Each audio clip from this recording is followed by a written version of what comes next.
Good morning, everybody. This is Live Trading Talk with Patrick MontesDeOca for Friday, May 27th, 2022. We're going to jump right into the market here. The NASDAQ is up 234, up 1.88%. Let's just take a look at the markets here first and see where they are opening here today. I want to focus primarily on the data that we have here today, and focus on the markets, focus on the data that we're getting that identifies basically the standard deviation levels in order for the mean reversion to unfold. And what basically I want to point out to you guys, and in particular in my trading room here, I think you pretty much know the logic behind the algorithm when the price is trading in the red levels that you see here. Basically, the market trading at these levels here basically is completing targets. So if we take a look at the daily target for gold here at 1861, that was completed. The weekly sell one level of 1867 was completed. And so what you see here is that the market has completed the reversion to the mean,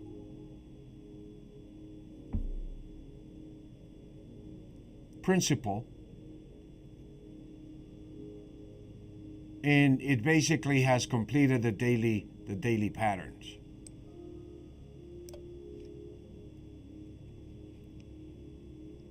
Now, when the daily pattern is completed, the first time it reaches that level, it goes neutral. You're in resistance right now in the gold market.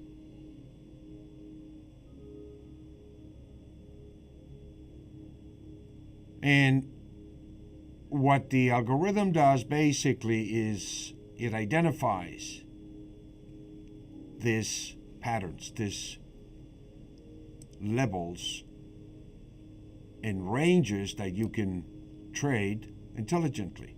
If you're a trader, if you're a futures trader, if you're a trader, whether it be stocks or commodities, the principle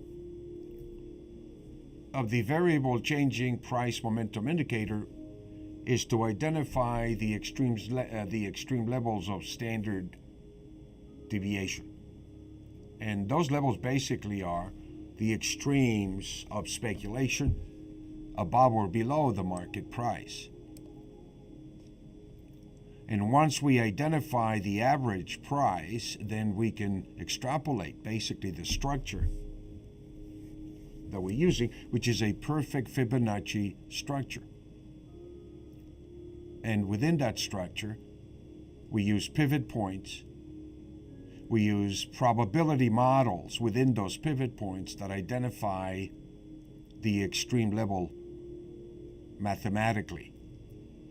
And so when you begin to see the market trading in levels in red, and ideally the weekly, then you can begin to see that resistance has been identified, and the supply that came into the market pretty much tells us whether we're beginning to see sellers come in. And the price closing below these levels after completing the pattern begins to identify the reversion to the mean. And so if we're looking for a day trading opportunity, the NASDAQ has activated a short trigger.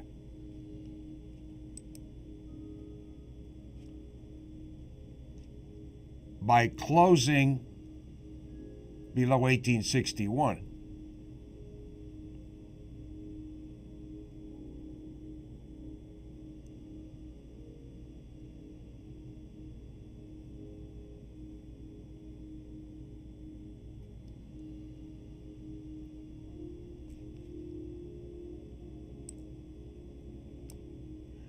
So at the end of this bar, if we close below 1861, it activates a short trigger.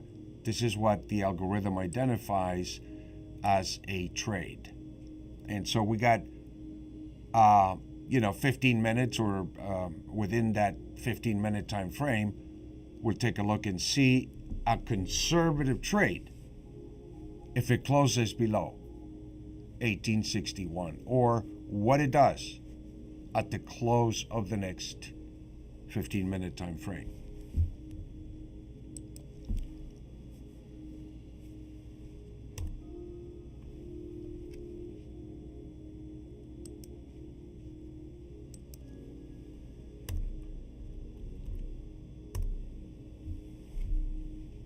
We can see in the silver market as well that the price has reached, making a new high of 22.47. It pretty much has completed the weekly targets and the daily sell two targets. And by the fact that the market came back down below these two levels here, we have the lower levels activating as targets of 22.15 all the way down to 21.94. Now, that is under daily signals. The weekly signals are close below this level at 7:15. We're on Pacific Standard Time. It's about 8-9 minutes. Will activate a bearish short trigger for day trading opportunities.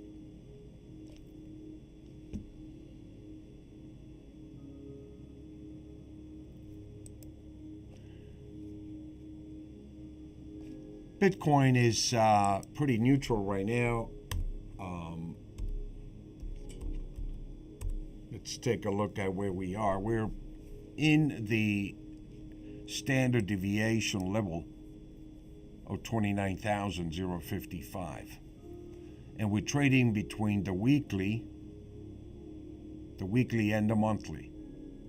The weekly and the daily. This is the neutral zone, you might say, that identifies for us the standard deviation weekly and daily.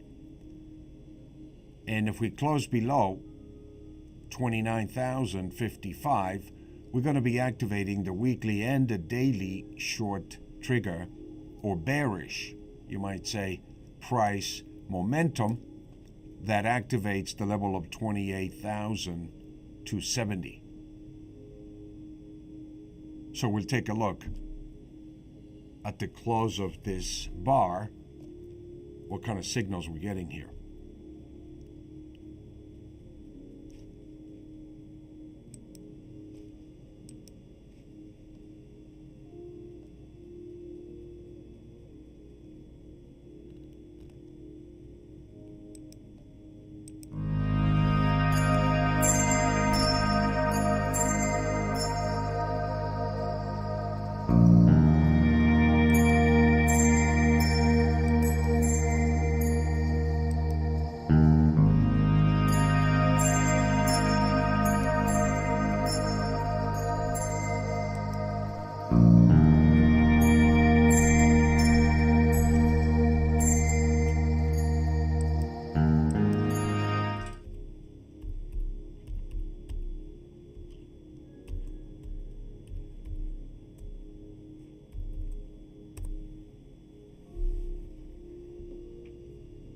I want to take a look at the TradeStation platform here that we have, that we use basically for the algorithm, and see how some of the other markets are are doing, or what the indicator is telling us.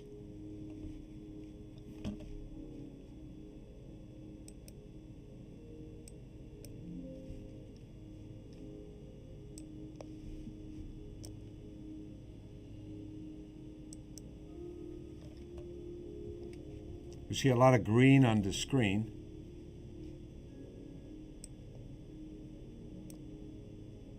And you're looking at SPY on a weekly chart, and you can see the market is showing a reversal here to the upside. We'll see how far this is going to go.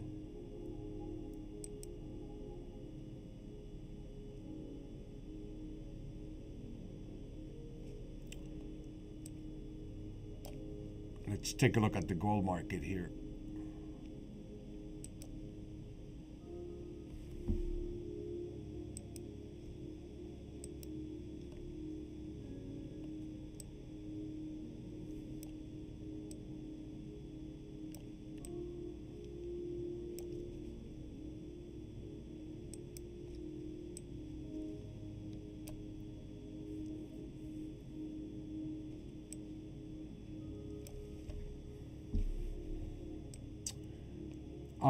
What you see here basically on this chart is the 15-minute bar algorithm that identifies for us the daily patterns of standard deviation. And what you see here is basically the completion of these levels here at cell 1. The market met resistance basically, and the algorithm here has activated a short trigger.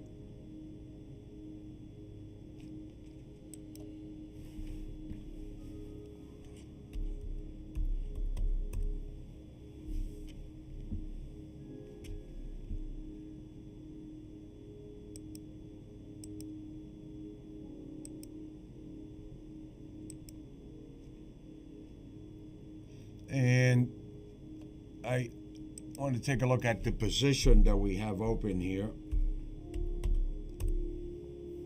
for the NASDAQ, which is up $15,915, and it's pretty much into that area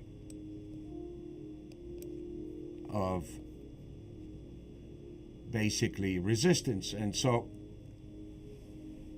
let's take a look and see if we can lock in some profits here. We've been long basically one contract here, and I'm going to take some profits here, and I'm going to recommend if you've been long here and you have multiple positions, or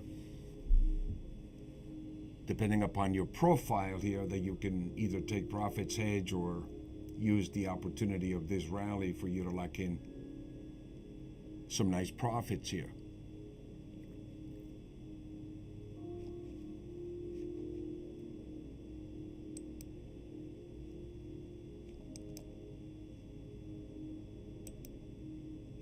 Let's take a look at the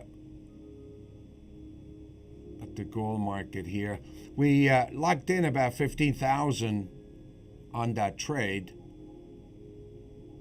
So now we're going to take a look at the gold market here.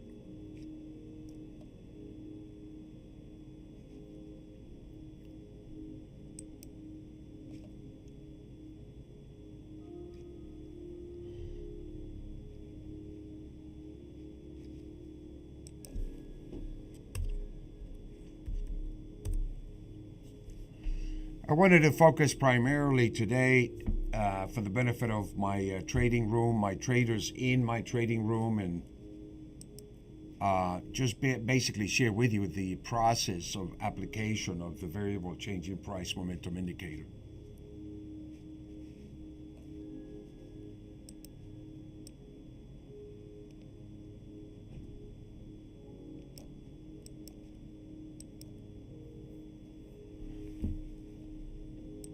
the one of the things that I believe the VCPMI has done for me as a trader individually is to eliminate the emotional input. That little guy behind your head always is going to be talking to you. The whole idea of trading is to use a robotic approach to eliminate that emotion, to shut the little guy's mouth with a robot, to replace the emotion of execution. And it doesn't mean that this is going to be 100% right all the time, but simply it is a trading tool that it would give you as a self-directed individual, like it does when you go drive a car and you want to take a road, you want to take a trip, you turn your GPS on. Well, when you want to go into trading, you come into the room. If you're a day trader, you have no position, you turn on the VCPMI and it tells you where the price is in relation to this data.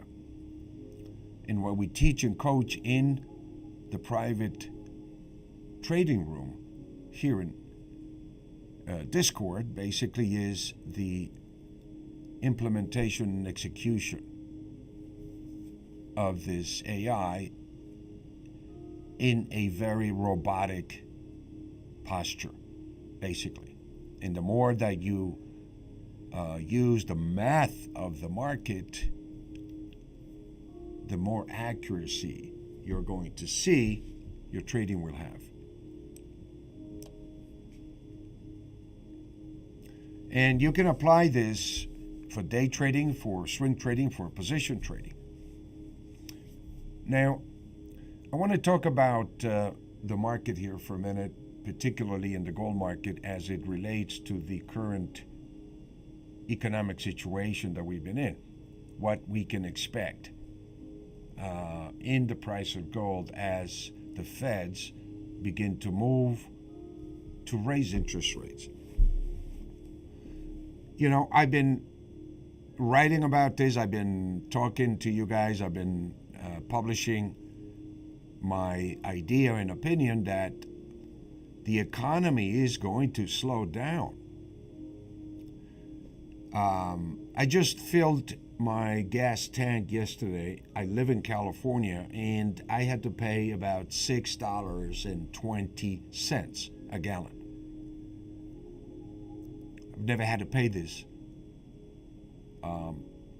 incredible inflationary, and it's almost like a tax as a consequence of the energy prices moving up. So we have a situation that we're dealing with which is really unusual. We're coming out of a pandemic with very short supplies because everybody basically reduced their inventories in anticipation of an economic slowdown after the pandemic. Well, it turns out that the demand was higher than expected, much higher than expected, caught into a short supply situation due to the pandemic.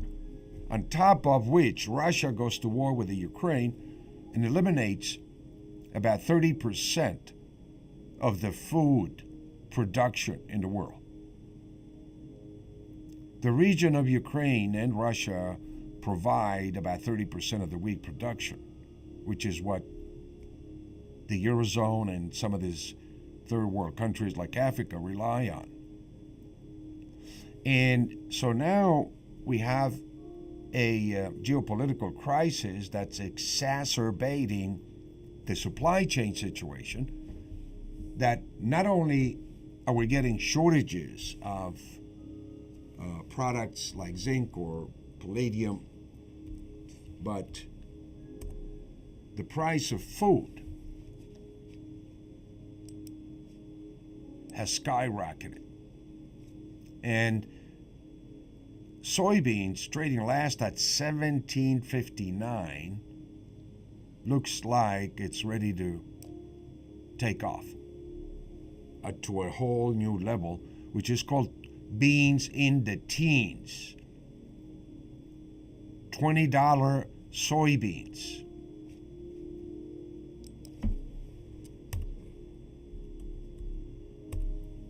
We just made a high on wheat of 1363 not too long ago as a consequence of the invasion of Russia and Ukraine. We made a spike move, and obviously the market gave up 50% of that move, 60% of that move, and we have basically started a whole new cycle that you can see here. And prices look like they're going to go up to $14, $15 wheat, which is just unbelievable. And you can see the technicals pretty much supporting that thesis.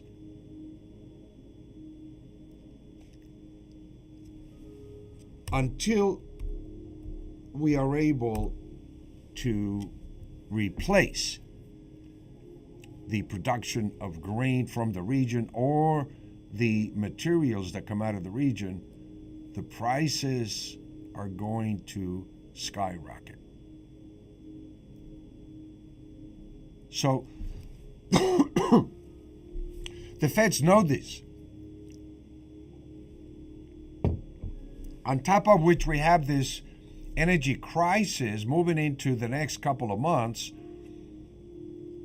with all of these fundamentals brewing, it is impossible for Feds to raise interest rates without bringing the world into a depression, an economic depression. The environment that we're moving into is going to change drastically in terms of interest rates.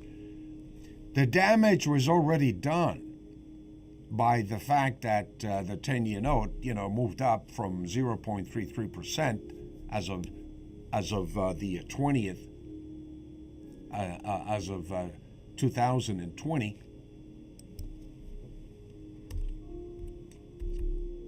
That already has affected weak borrowers. You with me? That essentially used the free money concept provided by the Feds to bubble, to build this and increase this tremendous bubble even further. So as rates have exploded, we have seen tremendous deleveraging in Bitcoin. Digital assets have collapsed. Luna, all these digital currencies. And just like in the dot-com days, what you will see is here, the survivors like Amazon, like Google, like Facebook came out of it. And once the dust is settled, I believe that the survivor of this whole fiasco of virtual digital assets and virtual currencies will be Bitcoin. No question about it. So, given the environment that we've been in, where we pretty much have seen this collapse in assets like Bitcoin,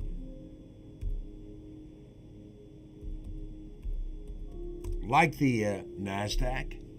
The NASDAQ is down, I believe, it was down at one point about 30%.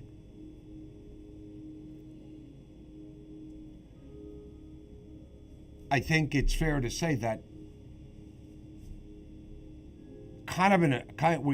we're in a kind of a strange dilemma that in some areas we have stagflation, and in some areas we have inflation, and in others we have almost hyperinflation when you take a look at the price of energy prices and commodity prices. So I think coming back here as a trader, what I'm looking for basically, and this is my strategy, I believe that we're in the making of a major bottom in commodities, precious metals, digital assets. And I think it's offering tremendous opportunity. This volatility is offering tremendous opportunity for traders.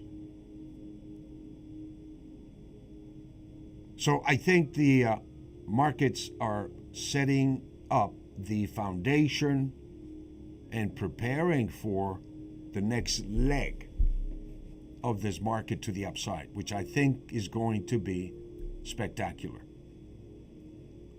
In one sense, providing the opportunity for traders that are aware basically on how to monetize this crisis that we are in, that we're moving into.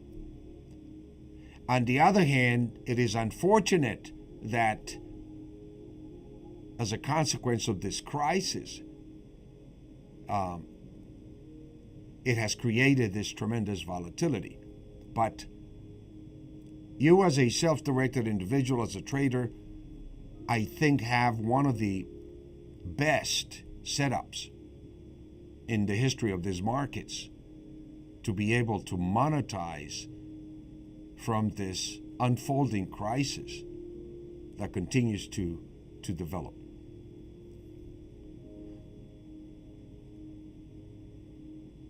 One thing I did not mention is the Fed's balance sheet, which is around $9 trillion, on top of which we have all these other economic situations. And the Feds are talking about tapering. The Feds are talking about taking money out of the system. In this kind of an environment, I really believe that it is impossible for the Feds, and the Feds basically are behind the curve. They're behind the curve. The market is dictating the policy of interest rates. As you can see, as we have seen, a huge increase in just the last couple of years.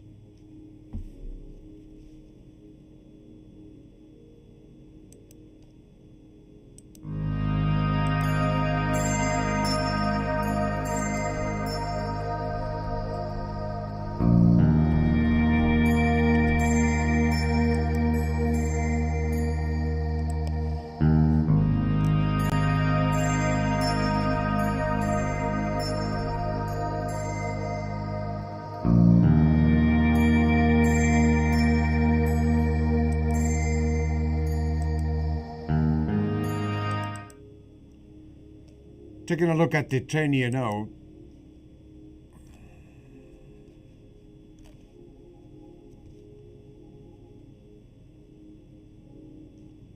$271.80. It has broken 275, and this is what is given the market the fuel that you see here on the NASDAQ in particular, which is the most oversold level across the board.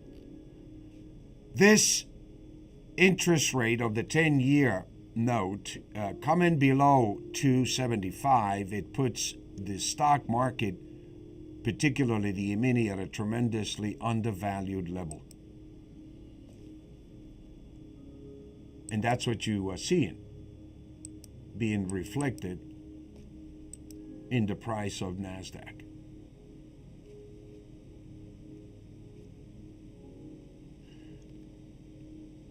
You can see here the 10-year note has made a top, and it looks like we have made some kind of a bottom in stocks. Now, the question is money going to be following this signal, or is the bottom going to be tested again over the next few days? That's for the market to decide.